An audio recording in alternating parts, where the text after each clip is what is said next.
Welcome back to the stash. Today we're going over The Amazing Spider-Man issue 41. Now I know I'm a little bit late to this one, but I was just too busy enjoying a different Spider-Man book. But now it's time to face the agony that is Zeb Wells' The Amazing Spider-Man. And just in case you haven't been keeping up with the videos, lucky for you there's a whole playlist, I'll quickly go over a recap of the previous events. The gang war rages on. Spidey's allies have scattered across the city to take down all the gangs fighting for territory. But fighting directly at Spider-Man's side is his most unexpected ally yet, Tombstone. Along with She-Hulk, the unlikely duo take down the Tracksuit Mafia before they can gain their footing. Meanwhile, Madame Masque took her moves out of the shadows, finally revealing to the Maggia that she took out all three of their bosses, SILVERMANE, Count NEFARIA, and HAMMERHEAD, and announced that she was now in charge.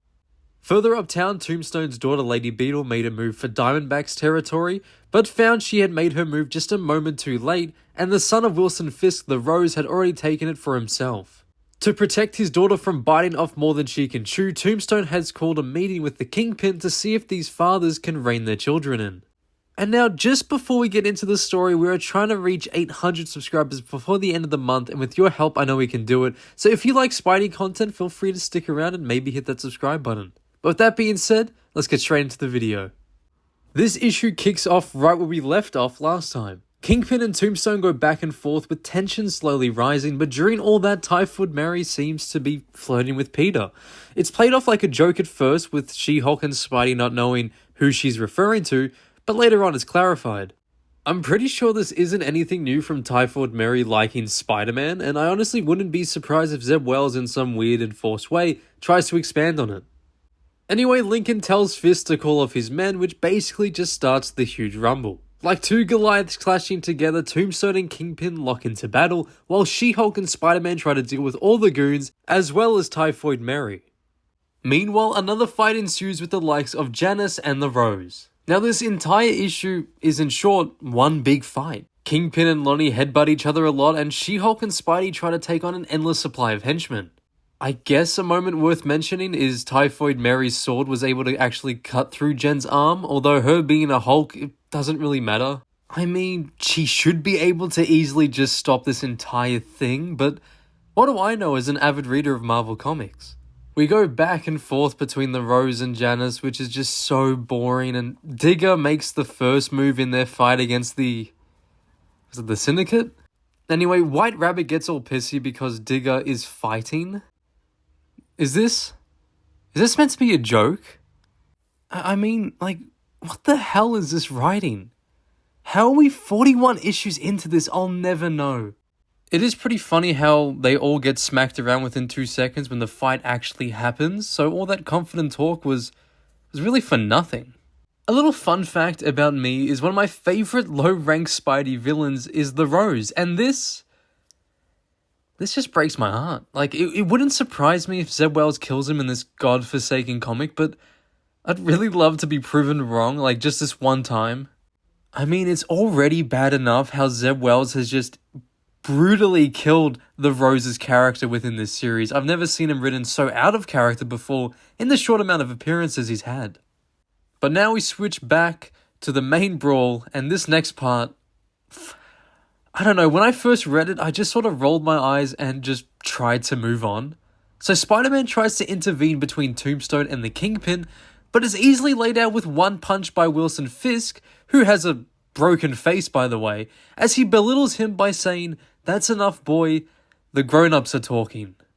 There's just so much wrong with that one sentence. It makes zero sense for the KINGPIN to view Spider-Man almost as if he's just a simple pest, considering that he was his first foe and he took him down on multiple occasions. And not to mention that entire time where Spider-Man beat him to an inch of his life. What's with Zeb Wells' constant need of just spitting in the faces of Spider-Man and his fans? He's not this weak, he's not this stupid, and he's certainly not this much of a joke. Treat the character you're lucky enough to write with respect and dignity. I have zero idea how Zeb Wells just finds it so hard to give Spider-Man the respect he deserves. But anyway, Typhoid Mary stabs She-Hulk. However, obviously, it doesn't really do anything at all. I mean, she's a Hulk. Meanwhile, the Rose is sort of just absorbing each punch he gets, but then suddenly a bunch of soldiers burst through the wall and start blasting away. The comic ends with the Kingpin getting a phone call mid-fight, which basically just made everyone have a timeout, and him saying it's over, leaving this one on another to be continued. So far in this issue, Fisk and Lincoln are reduced to schoolyard brawlers, despite the fact both of them would logically use force as a last resort. Granted, both of them can be violent and ruthless, but this still felt out of character for the both of them and just an excuse to have a massive brawl issue. Also, I'm just so sick of them retaining Richard Fisk as a stupid and reckless criminal, despite him being much smarter in the 80s, but I doubt Zeb Wells does any form of research considering he got the Sam Raimi movie continuity mixed up with the comics. And we just can't forget how Count Nefaria, Silvermane and Hammerhead are sadly reduced to being borderline useless just to validate Madame Masque. There's been this common theme within the title of Amazing Spider-Man since Zeb Wells took over, of every character that he touches being written horribly out of character. Every single one in this entire series is just so badly written. Let's be real, this whole Gang War saga would have been better if it just had been in its own thing outside of the Spider-Man title, because is this even a Spider-Man story anymore? He's just constantly sidelined within this entire book to the point where he doesn't even feel like a side character. He's just there for no reason besides being belittled and smacked around every 2 minutes. I really encourage all of you to go out and buy Ultimate Spider-Man instead of this crap. Vote with your wallet and really let Marvel know what we the fans want to see. I'm so sick and tired of Zeb Wells' writing, it's just so dreadful, and with all due respect, I hope he never touches a comic ever again once his time is finally up with the Amazing Spider-Man. But that is it for today. Thank you guys so much for watching. If you have enjoyed, please like, comment and subscribe if you haven't already, because here, any support means so much. Now's the time I want to hear from you guys. What did you think of this issue? Down below in the comments section, we can start a conversation. Also, be sure to tune in next time for more Spidey content on the way. Same web time, same web channel. Thank you guys again for watching and see you in the next one.